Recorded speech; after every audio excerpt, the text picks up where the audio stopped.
Lumabas na naman yung mga sabi-sabing mga piraso ng ebidensya laban dito sa mga respondents.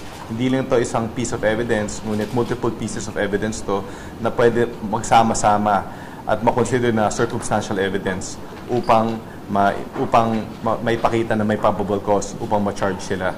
So, lumabas na mga ebidensya ito tulad ng kanyang fact na siya ang nag-apply doon sa dating NOLO, no, sa NOLO from the local government. Lumabas din ang kanyang involvement doon sa lessor company. At kasama na din yung mga ibang ebidensya dyan tulad ng mga pangalan niya na lumulutang sa mga sabi-sabi mga dokumento na nahanap doon sa Pogo compound. Sir, when we are expecting po the International Lookup Bulletin, mag-request po ba agad ang DOJ once na ngayon na po na-file na itong kaso? Dahil na-file na yung kaso, pinaprocess na namin yung ILBO, dadaan lang ito sa internal processes ng DOJ at hopefully by next week, mapirmahan ni Secretary ang ILBO. Sir, bakit po importante na magkaroon na tayo ng magkaroon na ng ILBO ngayon, given si Mayor Guo ito, who is a local official?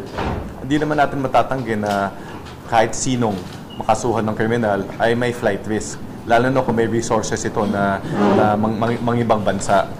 Ngunit dito naman kay Mayor Guo, hopefully, no, hindi naman siya lilipad dahil siya mismo at yung kanyang mga representatives nagsasabi na nais siyang harapin ang mga aligasyon laban sa kanya. At bukod doon, no, si Mayor Guo, isa siyang public official, hindi naman siya basta-basta makabiyahe na wala siyang travel authority. So hopefully, no, ang ILBO natin at yung PHDO, no, na-apply ng ating mga prosecutor ay safeguard lang at hindi naman talaga kakailanganin.